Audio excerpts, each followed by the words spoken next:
Historia: la sombra del Pichincha.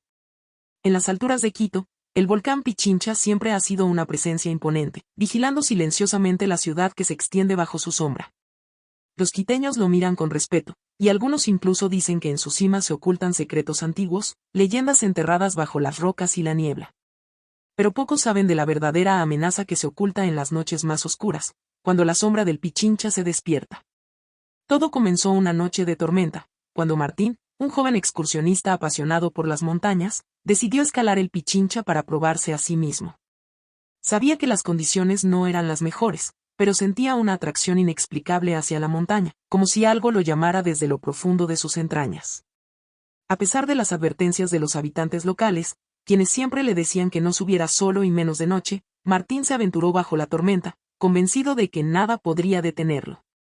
La subida fue desafiante, pero las nubes oscuras y el sonido del viento silbando entre las rocas le dieron a Martín una sensación de inquietud que no podía sacudirse. A medida que avanzaba, notó que las sombras se movían de manera extraña a su alrededor. No era solo la falta de luz, sino algo más, algo que parecía estar siguiendo cada uno de sus pasos. Mientras se acercaba a la cima, la neblina se hizo más espesa, y Martín comenzó a sentir que no estaba solo. De repente, lo vio, una figura oscura, alta y delgada, se movía a lo lejos, entre las rocas y la niebla. Al principio pensó que era otro excursionista, pero pronto se dio cuenta de que la figura no tenía rostro ni cuerpo visible, solo era una sombra, una forma que se desplazaba de manera antinatural, como si flotara. El corazón de Martín latió con fuerza mientras intentaba calmarse. «Es solo mi mente jugándome una mala pasada», se repetía. Pero la sombra seguía allí, acercándose lentamente cada vez que él avanzaba, siempre manteniéndose en el borde de su visión, como un depredador acechando. Finalmente, al llegar a un pequeño refugio de piedra cerca de la cima, Martín decidió detenerse.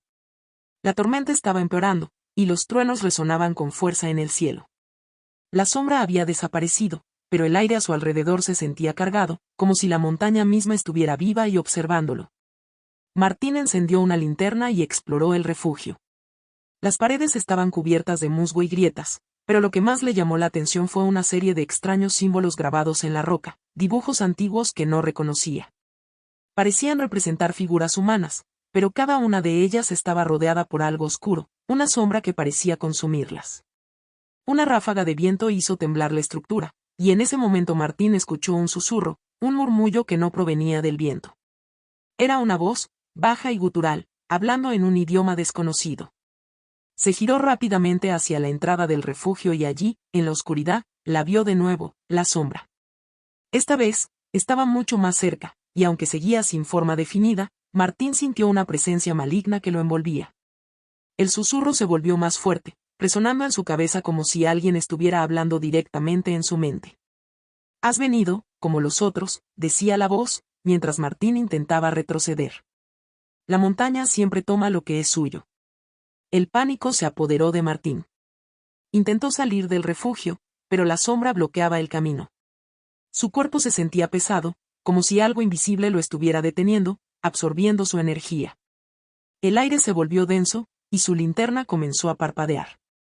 Fue entonces cuando comprendió, la sombra del Pichincha no era solo una leyenda, era real, y estaba reclamando su vida.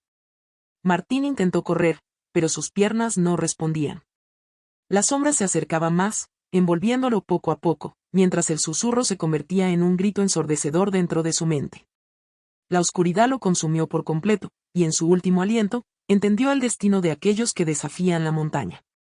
Al amanecer, cuando la tormenta finalmente se disipó, un grupo de rescatistas subió a buscar a Martín, ya que nadie había escuchado de él desde la noche anterior. Encontraron el refugio, pero no había señales del joven. Solo las rocas y los símbolos antiguos permanecían, más nítidos que nunca, como si hubieran sido recién tallados.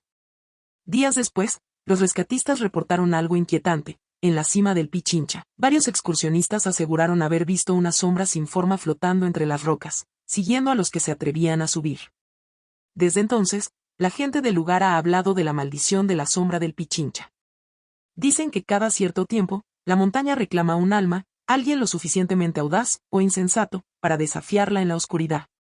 Quienes desaparecen nunca son encontrados, pero sus rostros y figuras parecen unirse a los símbolos grabados en las piedras de la montaña. y así, el volcán sigue vigilando en silencio, esperando a su próximo visitante, mientras la sombra acecha, siempre lista para tomar a aquel que se atreva a escalar demasiado cerca de sus secretos.